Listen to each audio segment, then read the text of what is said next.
ఏం చెప్పాను? షోమ్రోనుకు దేవుడిచ్చిన విజయము. దేవుని స్తోత్రాలు. అది షోమ్రోన్కి ఎలా విజయం వచ్చింది? అది షోమ్రోన్లో అనే విషయాన్ని ఈ మరి యొక్క ఉదయకాల సమయంలో మనం ధ్యానం చేసుకుందాం. దేవుని వాక్యాన్ని చూద్దాం, గమనించండి.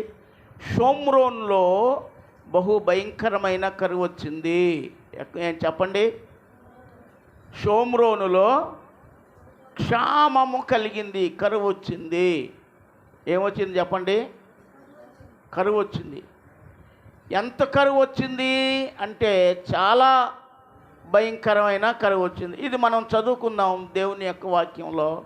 చూడండి, రాజులు 2వ గ్రంథం 6వ అధ్యాయంలో మొదటి 2 వచనాలు దేవుని వాక్యాన్ని చదువుకుందాం. చూడండి, రాజులు 2వ గ్రంథం 6వ అధ్యాయం.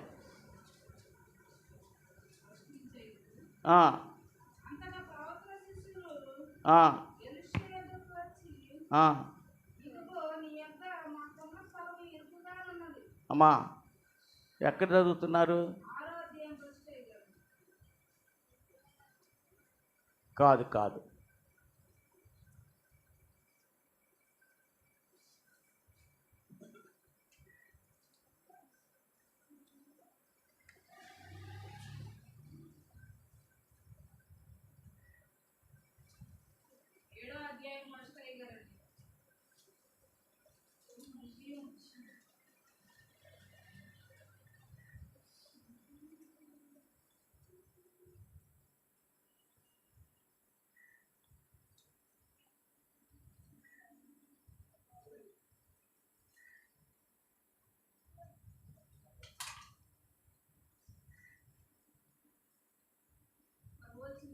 చూడండి, కాదు, 6వ అధ్యాయం 24వ వచనం చదువుదాం.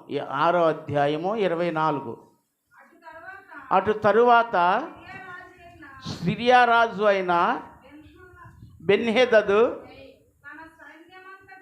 తన సైన్యమంతటిని సమకూర్చుకొని వచ్చి షోమ్రోనునకు ముట్టడి వేసెను. అప్పుడు షోమ్రోనులో గొప్ప క్షామము కలిగి ఉండగా గాడిద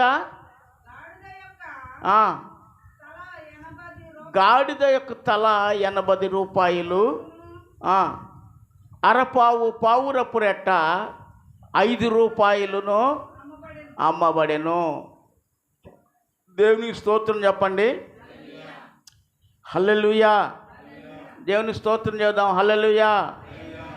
ప్రభునందు ప్రియులరా, షోమ్రోన్లో ఎంత కరువు వచ్చింది అని అంటే, ఒక గాడిద తలకాయ ఎంతకు అమ్ముతున్నారు? 80 రూపాయలకు అమ్ముతున్నారు. అరపావు పావురపు రెట్ట 5 రూపాయలకి అమ్ముతున్నారు. పావురపు రెట్ట అంటే చెప్పండి, ఏంటది? పావురపు రెట్ట అంటే అది మనుషులు తినడానికి ఉపయోగపడే ఒక చెట్టు. అది ఆ పావురపు పెంట అనిగా. పావురపు రెట్ట అంటే పావురపు పెంట అని కాదు దాని అర్థం. దేవుని స్తోత్రం చెప్పండి. హల్లెలూయా.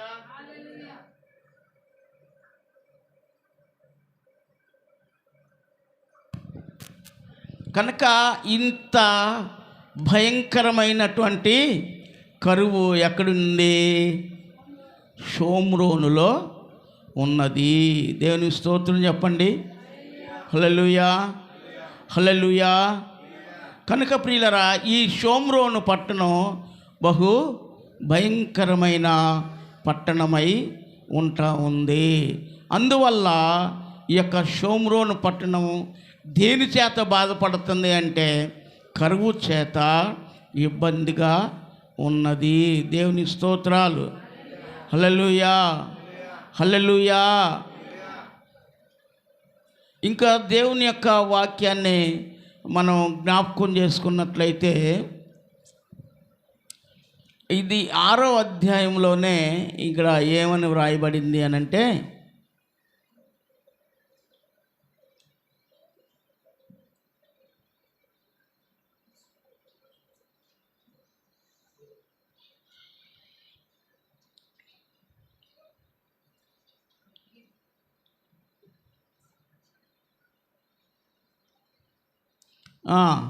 ఎలాంటి గొప్ప కరువు అని అంటే, ఒక ఇద్దరు స్త్రీలు మాట్లాడుకుంటున్నారు.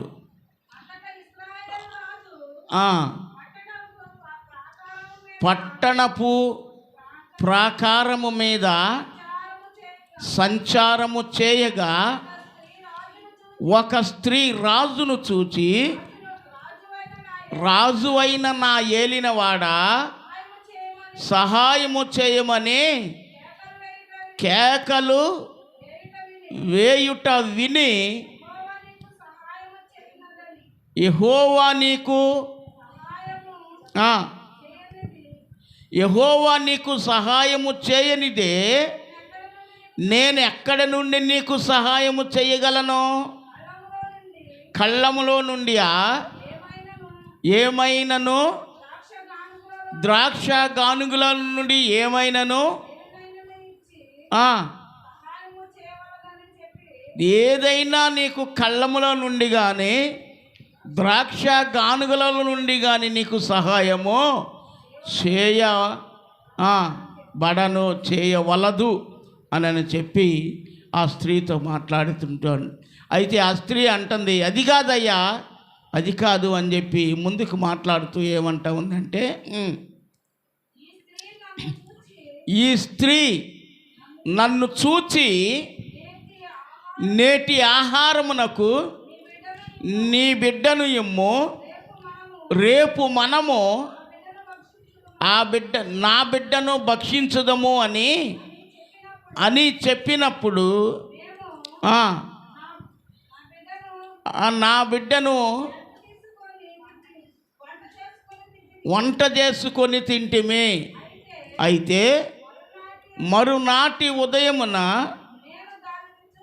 నేను దానిని చూచి నేటి ఆహారమునకు బిడ్డనిమ్మని అడిగి తిని గాని అది తన బిడ్డను దాచుకొనేనో అని చెప్తుంది. దేవునికి స్తోత్రం చెప్పండి. ఎంత కరువు వచ్చింది అని అంటే, కన్న బిడ్డలను కోసి మరి వండుకొని తినే అంత గొప్ప కరువు షోమ్రోన్లో ఉంది. దేవుని స్తోత్రం. దేవుని స్తోత్రం చెప్పండి. హల్లెలూయా.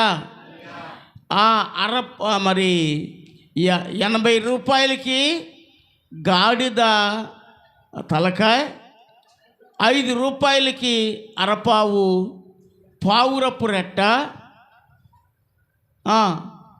అలాగే అంతటితో తృప్తి పొందక చాలక లేక తమ యొక్క కన్న పిల్లలనే ఏం చేస్తున్నారండి, వధించి వండుకొని తినే అంత కరువు షోమ్రోనులో వచ్చింది. ప్రియమైన దేవుని బిడ్డలారా, ఈ షోమ్రోనుకు ప్రవక్త అయినటువంటి ఎలీషా ఒక ప్రవచనాన్ని విడుదల చేస్తూ ఉన్నాడు. దేవునికి స్తోత్రాలు చెప్పండి. దేవునికి స్తోత్రాలు. ప్రవక్త అయిన ఎలీషా. మనం ఎవరిని గురించి నేర్చుకుంటున్నాం? ఎలీషాని గురించి నేర్చుకుంటున్నాం. ప్రవక్త అయిన ఎలీషా ఆ షోమ్రోనుకు, ఆ రాజుకు ఓ చక్కని ప్రవచనాన్ని విడుదల చేస్తూ ఉన్నాడు. 7వ అధ్యాయం మొదటి నుంచి దీన్ని మనం చదివితే, కరువులో ఉన్నటువంటి తమ పిల్లలను తామే వండుకొని తింటున్నటువంటి ఈ షోమ్రోను పట్టణానికి, ఆ పట్టణాన్ని పరిపాలిస్తున్న ఆ రాజుకు ఎలీషా ప్రవక్త ఒక ప్రవచనాన్ని విడుదల చేస్తున్నాడు. చూడండి. అప్పుడు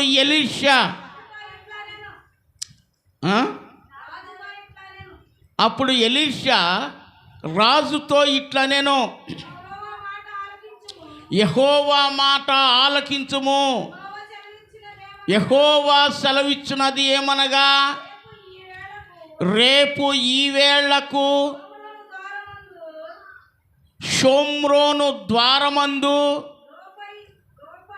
రూపాయి ఒకటింటికి ఒక మానిక సన్నని పిండియు, రూపాయి ఒకటింటికి 2 మానికల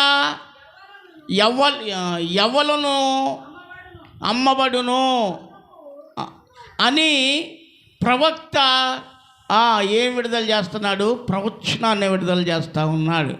ప్రియమైన దేవుని బిడ్డలారా, ఈ దేశం ఎలాంటి, ఈ షోమ్రోను పట్టణం ఎలాంటి పరిస్థితుల్లో ఉంది? బహు ఘోరమైన కరువు పరిస్థితుల్లో ఉంది. బహు కఠినమైన కరువు స్థితిలో ఉంది. ఈ స్థితిలో ఈ యొక్క ప్రవక్త దైవజనుడు ఏం విడుదల చేశాడు? ప్రవచనాన్ని విడుదల చేశారు. ఏమని విడుదల చేశాడు అని అంటే, ప్రియులారా, రేపు ఈ వేళ్లకు షోమ్రోను యొక్క రాజును చూసి ఆయన అంటున్నాడు, రేపు ఈ వేళ్లకు షోమ్రోను గుమ్మం దగ్గర 1 రూపాయికి సన్నని మానికెడు సన్నని పిండి, 1 రూపాయికి 2 మానికల యవలు అమ్మబడతాయి. అంటే దీని అర్థం ఏంటంటే, షోమ్రోనుకు దేవుడు ఆహారాన్ని ఇస్తున్నాడు అని ప్రవక్త అయినటువంటి ఎలీషా ప్రవచనాన్ని విడుదల చేస్తే, రాజు ఏమంటున్నాడు?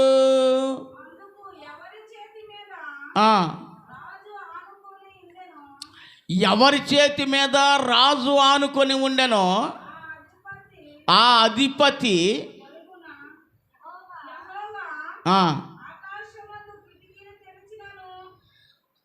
యెహోవా ఆకాశమందు కిటికీలు తెరిచినను అలాగు జరుగునా అని అది ఏమంటున్నాడు ఈయన? షోమ్రోను బహు కరువులో ఉంది, ఆ సంగతి నీకు కూడా తెలుసు. దేవుడు కిటికీలను తెరిచి ఇస్తాడా ఏంటి అని ఎలీషా చెప్పిన మాటను త్రోసిపుచ్చి ఆ మాటను నమ్మలేదు. ఆ మాటను ఏం చేయలేదు? చెప్పండి. ఆ మాటను నమ్మలేదు. ఏమి నమ్మలేదు? దేవుని ప్రవచనాన్ని నమ్మలా. దేవుని స్తోత్రాలు. ఈ మధ్య ఎక్కువగా ప్రవచనం చెప్పేవారు లేచారు. ఏదన్నా ఒక మంచి ప్రవచనం ఏదన్నా ఉందా అంటే, భవిష్యత్తులో బాగుపడే ప్రవచనం ఏదన్నా వస్తుందా అంటే ఏదీ రాదు. ఈ ప్రవచనాలను చూసి ఈ గొర్రెల గుంపు ఆ ప్రవచనాల వల్ల అమ్మటే తిరుగుతున్నారు. చివరికి వాళ్ళకి దొరికేది ఏమన్నా ఉందా అంటే, వెంబడించిన వాళ్ళకి ఏమీ దొరకదు. నాకు కూడా ఒక ప్రవచనం చెప్పాడు ఒక ఆయన. దేవుని స్తోత్రం చెప్పండి, గట్టిగా చెప్పండి. దేవుని స్తోత్రం చెప్పండి. ఆ సమయంలో నాకు ఒక ప్రవచనాన్ని చెప్పాడు. ఇక్కడే మన చర్చిలోనే, నేను ఇక్కడే ఉన్నాను. ఆ రోజు నా దగ్గరకు ఒక 2 దైవ సేవకులు వచ్చారు. ఆ ఇద్దరిలో ఒక సేవకు నేను మందిరంలో కూర్చున్నాం, కాసేపు ప్రార్థన చేసాం. ప్రార్థన చేసిన తర్వాత ఆయన ఏం చెబుతున్నాడంటే, 3వ నెలలో మీ ఆవిడ నీళ్ళు వేసుకుంటుందా అన్నాడు. అర్థమైందా? 3వ నెలలో అనగా అది జనవరి నెల వచ్చింది, వాళ్ళు వచ్చింది. 3వ నెలలో మీ ఆవిడ నీళ్ళు వేసుకుంటుందని చెప్పాడు. ఈ ప్రవచనం విడుదల చేస్తున్నాడు దేవుడు అని చెప్పాడు. దేవుని స్తోత్రం చెప్పండి. చెప్పాలి గట్టిగా.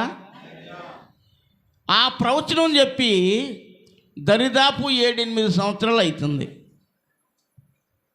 ఎన్ని సంవత్సరాలు అవుతుంది చెప్పాలి? ఎన్ని సంవత్సరాలు అవుతుంది? 7-8 సంవత్సరాలు అవుతుంది. అది ఏమన్నా ఆధారాలు ఉన్నాయా? ఆధారాలు లేవు. నేడు ప్రజలు ఒరిజినాలిటీగా ఖచ్చితంగా దేవుని పక్షాన నిలబడి ప్రవచనాన్ని విడుదల చేస్తే దాన్ని నమ్మరు. కానీ ఒట్టొట్టి ప్రవచనాలు, అబద్ధ ప్రవక్తలు అంటారు. తెలుసా? ప్రవచనాలు విడుదల చేసేది ఎవరో? ప్రవక్త. ఎలీషా ఎవరో? ఎలీషా ఎవరో చెప్పండి. ఎలీషా ఏంటి అనుమానమా? ఎలీషా ఎవరో చెప్పండి. గొప్ప ప్రవక్త. ఈ ఎలీషా ప్రవచనాన్ని విడుదల చేస్తే నేను ఎవరి మీద అనుకున్నానో వాడిస్తాడా ఏంటి? లేదా దేవుడు ఆకాశం కిటికీ తెరిచి పడేస్తాడా ఇక్కడ ఏంటి అని హేళన చేశాడు. ఆ ప్రవచనాన్ని నమ్మలేదు. ఈ రోజుల్లో మనుషులు కూడా ఎవరిని నమ్ముతున్నారు అంటే ఇంతలో వచ్చి అంతలో కనబడి వెళ్ళిపోయే వాళ్ళు వచ్చి 2-3 మాటలు చెప్పగానే ఏం చేస్తున్నారు? మనం ఎక్కడెక్కడ దాచుకున్నవన్నీ తీసుకొచ్చి వాళ్ళకిచ్చి పంపించేస్తాం. గతంలో జరిగింది ఇలాగా. దేవుని స్తోత్రాలు చెప్పండి. హల్లెలూయా. కనుక ప్రియులరా, దేవుని యొక్క వాక్యాన్ని జ్ఞాపకం చేసుకుంటే నెరవేరని ప్రవచనాల కోసం ప్రజలు ఎమ్మడబడుతుంటారు. కానీ స్థిరమైన ప్రవచనం కోసం స్థిరమైనటువంటి జీవితాన్ని కలిగి ఉండరు. ఇక్కడ రాజుతో ఎలీషా చెబుతా ఉన్నాడు, రేపు ఈ వేళకు రూపాయికి సన్నని పిండి, రూపాయికి 2 మానికల ఎవలు అమ్మబడతాయి అని చెప్పాడు. ప్రవచనాన్ని నమ్మలేదు. నమ్మని కారణం చేత ఆ ప్రవక్త ఏమన్నాడు అంటే, ఈ కార్యాన్ని నువ్వు చూస్తావు కానీ నీవు అనుభవించవు అన్నాడు. ఎవరన్నారు? ఈ కార్యం జరుగుద్ది, నువ్వు చూస్తావు కానీ వాటిని తినవు అని చెప్పాడు ప్రవక్త దేవుని ద్వారా. దేవుని స్తోత్రాలు. హల్లెలూయా. అలాగే ప్రియులరా, ఈ షోమ్రోను కరువును దేవుడు తీరుస్తూ ఉన్నాడు. మనం ఈ అధ్యాయంలో ఈ 6వ అధ్యాయంలో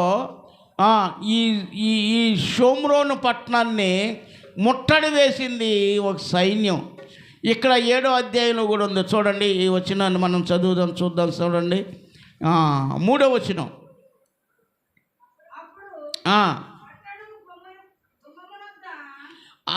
అప్పుడు పట్టణపు గుమ్మమునొద్ద 4 కుష్ఠరోగులు ఉండగా వారు ఒకరినొకరు చూచి, మనము చనిపోవు వరకు ఇక్కడ ఎందుకు మనం కూర్చోవాలి? పట్టణంలోనికి పోదాం. పట్టణమందు క్షామమున్నది. క్షేమం కాదు, క్షామం.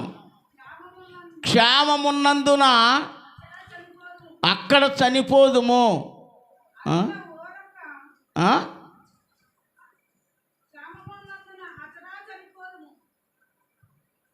పట్టణమందు క్షామం ఉన్నందున అక్కడ చనిపోదుము.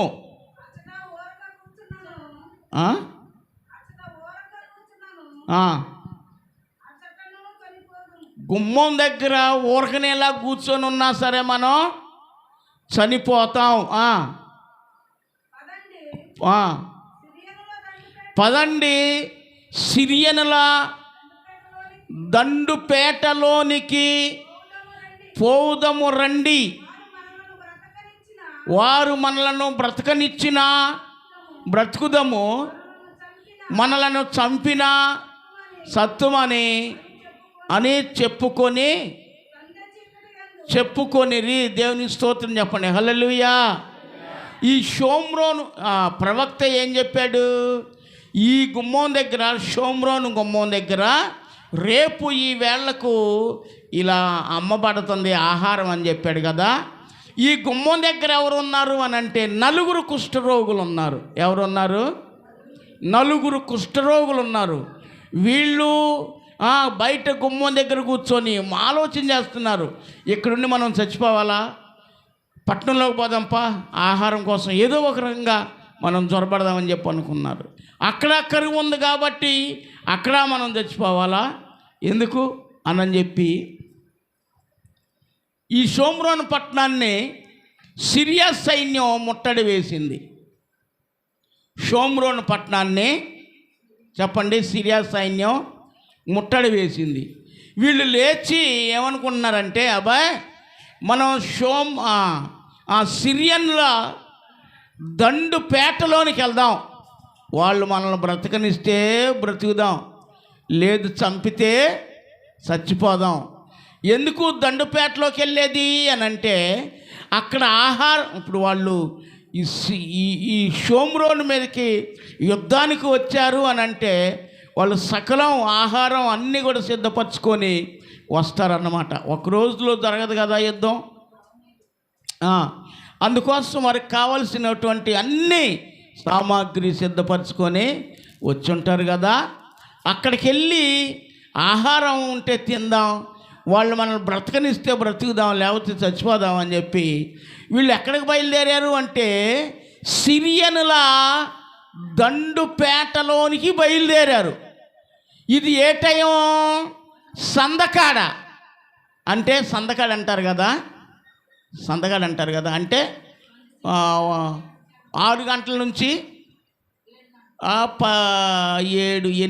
8 గంటల లోపు సందకాడ అంటారు.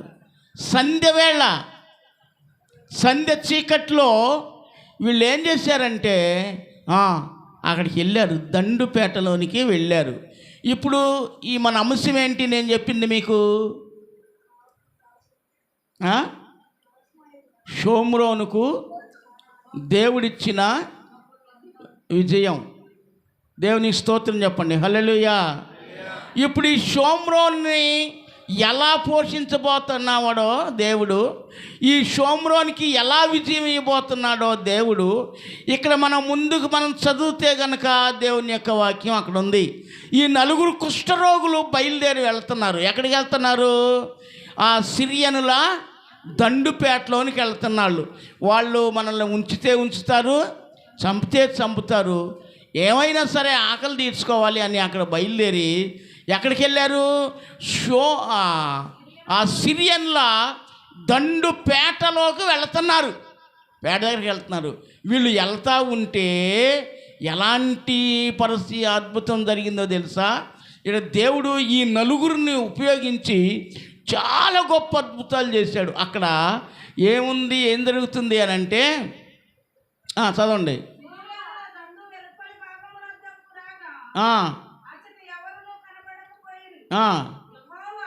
యెహోవా రథముల ధ్వనియు గుర్రముల ధ్వనియు గొప్ప సమూహపు ధ్వనియు వినబడినట్లుగా చేశాను. దేవునికి స్తోత్రాలు. ఈ 4 కుష్ఠరోగులు వెళుతుంటే ఆ యొక్క సిరియన్లకి ఏం సౌండ్ వినపడుతుంది? దేవుడేం అద్భుతం చేశాడు అంటే రథాల ధ్వని వినబడుతుంది, వాళ్ళకి గుర్రాల ధ్వని వినబడుతుంది, అది గొప్ప సమూహము ధ్వని వినబడుతుంది. అమ్మా ఓ నాయకులు మన మీదకి వచ్చి పడ్డారు, మన ప్రాణాలు దక్కితే మనకు చాలు అని చెప్పేసి వాళ్ళు ఏమీ తీసుకొని, కనీసం వాళ్ళు ఆయుధాలు కూడా తీసుకొని వెళ్ళాలా, కట్టేసిన గుర్రాలు కట్టేసినట్టే, వేసిన గుడారాలు వేసినట్టే. ఇంకా ఎక్కడ ఈ గుడారాల్లో ఉన్న ఆహారాన్ని గుడారాల్లోనే వదిలేశారు, డబ్బును వదిలేశారు, వస్త్రాలు వదిలేశారు. సమస్తం వాళ్ళు ఒట్టు చేతులతోనే పరుగులు తీశారండి. దేవునికి స్తోత్రం చెప్పండి. గట్టిగా దేవునికి ఒకసారి చప్పట్లు కొట్టండి.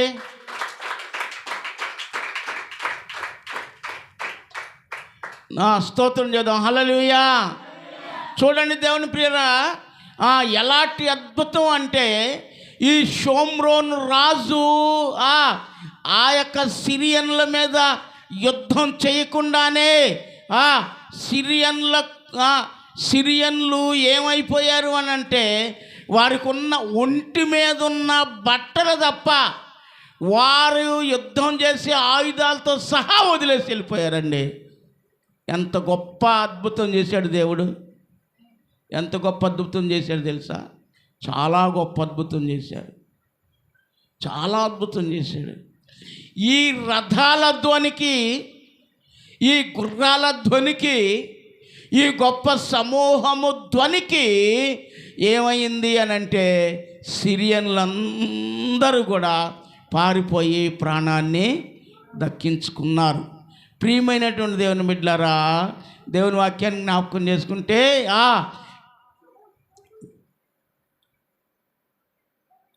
ఈ 4 కుష్ఠరోగులు ఫస్ట్ ఒక గుడారంలోకి వెళ్ళారు. వాళ్ళకి కావాల్సింది మొత్తం ఒకసారి దాచుకున్నారు. రెండో గుడారంలోకి వచ్చారు, వాళ్ళకి కావాల్సిందంతా దాచుకున్నారు. వీళ్ళు దండుపేటలోకి వెళ్ళి చూస్తే గుర్రాలు, గాడిదలు, మరి గుడారాలు, అక్కడికి ఉన్నాయి ఆయుధాలు అన్నీ తప్ప ఒక్క మనిషి చిటుక్కుమంటే మనిషి లేనే లేడు అక్కడ. ఏమైపోయారు అంటే ప్రాణభయం చేత పారిపోయేలాగా చేశాడు. దేవుడు షోమ్రోనికి ఏమిచ్చాడు అంటే విజయం ఇచ్చాడు. దేవునికి స్తోత్రాలు. ఏమిచ్చాడు చెప్పాలి? ఏమిచ్చాడు? ప్రియమైన దేవుని బిడ్డలారా, దేవుని ప్రవచనాన్ని గనక నువ్వు నమ్మితే, దేవుని వాక్యాన్ని గనక నువ్వు నమ్మితే, నువ్వు ఏటితో సతమతం అవుతున్నావో, నువ్వు ఎవరితో సతమతం అవుతున్నావో, ఏ పరిస్థితులు నిన్ను సతమతం చేస్తున్నాయో, ఏ పరిస్థితుల్లో నువ్వు నెమ్మది లేకుండా ఉన్నావో, ఆ పరిస్థితులన్నిటిలో నుండి నమ్మిన నీకు జయమిచ్చే దేవుడు నా దేవుడు. షోమ్రోనుకు ఎలాగా విజయాన్ని చేకూర్చి పెట్టాడో, నమ్మిన వారికి దేవుడు విజయాన్ని ఇచ్చేటువంటి వాడు ఆయన. కనుక ప్రభునందు ప్రియులారా, షోమ్రోనులో సంతోషం కలుగుతూ ఉంది. ఈ 4 వచ్చారు. 4 వచ్చి రాజు దగ్గరికి వెళ్ళి ద్వారపాలకుడితో చెప్పారు, దయా, మేము సిరియన్ల దండుపేటలోకి వెళ్ళాం. అక్కడ ఒక్క మనిషి కాదు, ఒక్క మనిషి కూడా లేడు. గాడిదలు అక్కడే ఉన్నాయి, గుర్రాలు అక్కడే ఉన్నాయి, ఆయుధాలు అక్కడే ఉన్నాయి, ఆహారం అంతా అక్కడే ఉంది. చెప్పండి, గుడారాలన్నీ అక్కడే ఉండిపోయినాయి, ఎవ్వరూ ఏమి తీసుకెళ్ళలేదయ్యా అని చెప్తే ద్వారపాలకుడు వెళ్ళి రాజుతో చెప్పాడు. రాజు ఏదో మరి ఒక 5 పంపించి నిజమా కాదా చూసిరండి అని చెప్తే వాళ్ళు చూసేసారు. ఆ ఆహారం అంతా తెచ్చి ఏం చేశారు అంటే వాగ్దానం ఇక్కడ ప్రవచనం ఇచ్చాడు కదా, ఆ ప్రవచనం 16వ వచనం అనుకోండి, చూడండి.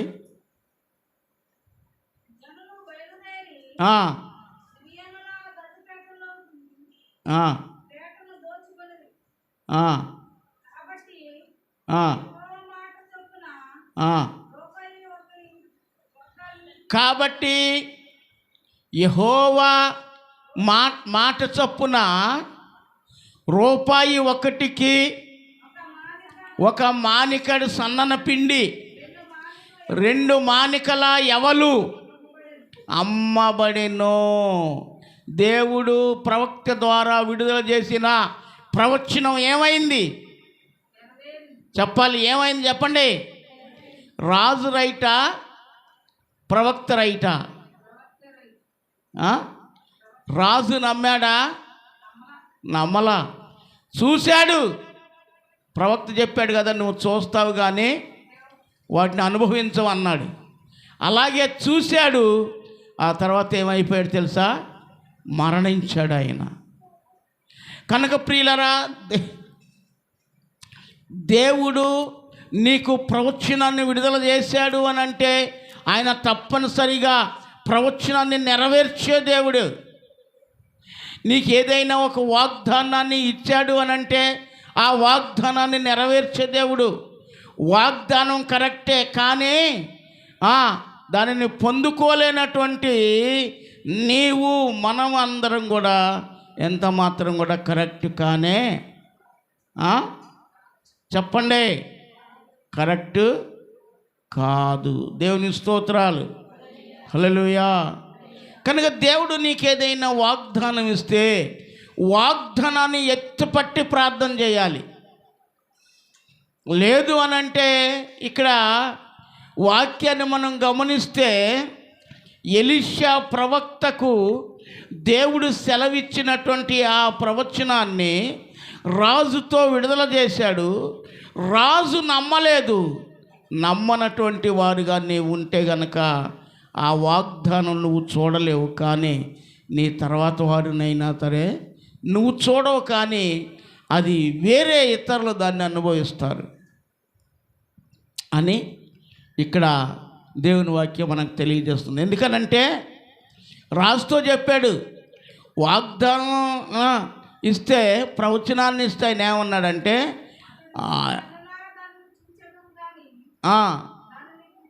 కన్నులారా చూస్తావు కానీ నువ్వు అనుభవించవు, నువ్వు తినవు.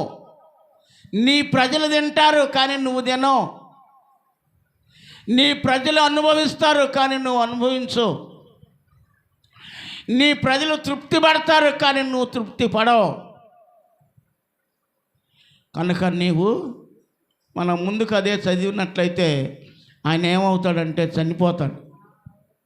కనుక ప్రియులారా, దేవుని యొక్క వాక్యాన్ని మనం జ్ఞాపకం చేసుకుంటే చెప్పండి, దేవుడు ఇచ్చిన వాగ్దానాన్ని నెరవేర్చే దేవుడు ఆయన. దేవుడు ప్రవచనాన్ని విడుదల చేస్తే ఆ ప్రవచనాన్ని నెరవేర్చే దేవుడు. ప్రియులారా, దేవుని బిడలగా ఎవరితో ఎంత సతమతం అవుతున్నా, కనీసం ఎంతవరకు అంటే ప్రాణం తీయటానికి వచ్చినా సరే దేవుడు నిన్ను రక్షిస్తాను అని చెప్పి నీకు వాగ్దానం చేసినా సరే ఆ ప్రాణం తీయటానికి వచ్చినటువంటి వారు ఒక సమయం వస్తుంది. ఆ సమయాన్న నీవు నోరు తెరవకముందే వాళ్ళు పారిపోతారు, పరుగులు తీస్తారు, ప్రాణాలు దక్కించుకుంటారు, నీకు క్షేమాన్ని విస్తరిల్ల చేస్తారు. దేవుని స్తోత్రం చెప్పండి, చెప్పండి గట్టిగా. కనుక ప్రభునందు ప్రియులరా, దేవుని యొక్క వాగ్దానం లేక ప్రవచనం చాలా విలువైనటువంటిది. దేవుని యొక్క ప్రవచనం చాలా బలమైనటువంటిది. దేవుని యొక్క ప్రవచనం అక్షరాల కూడా నెరవేరేటువంటి ప్రవచనం. ఎలీషా ద్వారా దేవుడు ఈ షోమ్రోన్ పట్టణంలో అద్భుతాన్ని జరిగించాడు. నీ జీవితంలో కూడా నువ్వు నమ్మితే, హృదయపూర్వకంగా గనక నమ్మితే, దేవుడు నీలో, నీ జీవితంలో, నీ కుటుంబ జీవితంలో అద్భుతం చేసే దేవుడు ఆయన. ఆశ్చర్యకార్యం చేసే దేవుడు ఆయన. అందుకే ఆయన పుట్టక మునిపే యెషయా ఆయన గూర్చి ప్రవచించి చక్కని పేరు చెప్తా ఉన్నాడు. ఆశ్చర్యకరుడు అని చెప్పాడు. దేవుని స్తోత్రాలు చెప్పండి గట్టిగా. ఆశ్చర్యకరుడు అని చెప్పాడు. ఆశ్చర్యకరుడు అయినటువంటి అలా దేవుడు చేసే కార్యాలు ఆశ్చర్యరీతిగానే ఉంటాయి. మనుషులకు నీవు ఎగతాళిగా ఉండొచ్చు, మనుషులకు నీవు హేళనకరంగా ఉండొచ్చు, ఇతరులు నిన్ను మంచిగా తృణీకరించవచ్చు. కానీ దేవుని దృష్టిలో దేవునిని గనక నీవు హృదయపూర్తిగా నమ్మితే వారి మధ్యలోనే నీ తల ఎత్తుకొని తిరిగేలాగా చేసేవాడు నా యేసయ్య. కనుక భయపడొద్దు.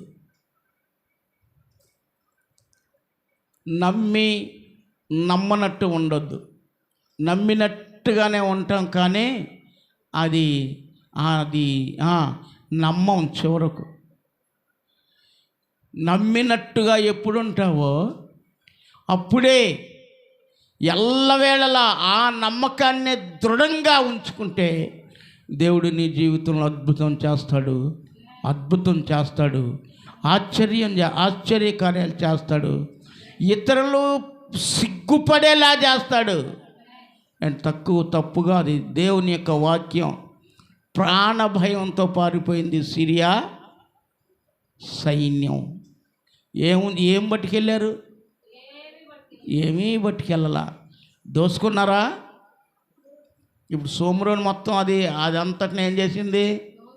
అంతేగా మరి, తెచ్చిపెట్టుకున్నారు.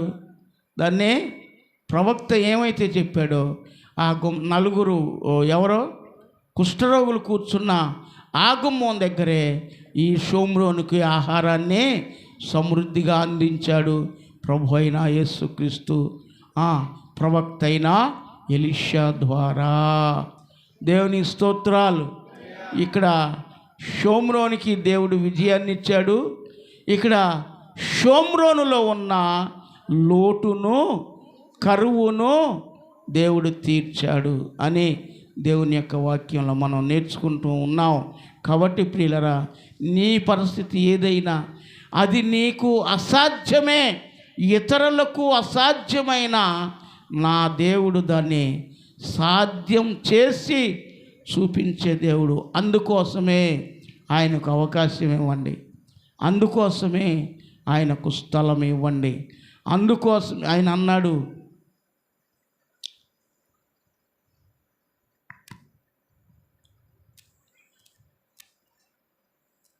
లోపలికి వెళ్ళాడు. అందరూ కూడా ఏడుస్తూ గోల చేస్తూ ఉన్నాడు. గోల ఆపండి, నాకు స్థలం ఇవ్వండి అన్నాడు. ఆయనకు స్థలం ఇచ్చాడు. అక్కడ అద్భుతం చేశాడు. చనిపోయిన వాడిని లేపాడు. యేసయ్యకు స్థలం ఇవ్వు, నీ జీవితంలో యేసయ్యకు చోటు ఇవ్వు. ఆయన కార్యం చేయడానికి నువ్వు జీవితాన్ని అప్పచెప్పు, నీ హృదయాన్ని తెరువు. ఆయన నీకు అద్భుత కార్యాలు చేసి నిన్ను ఆనందింపజేసి నీతో కూడా ఇతరులను ఆనందింపజేసి చేయించగలిగిన నా దేవునికి నువ్వు స్థలం ఇవ్వాలని హృదయపూర్వకంగా వాక్యానుసారంగా నేను మీ అందరికీ మనవి చేస్తూ నా మాటలు నేను ముగిస్తూ ఉన్నాను. దేవుడు తన పరిశుద్ధ మాటలు మన అందరి వినికిడిలో దీవించి ఆశీర్వదించునుగాక. ఆమేన్.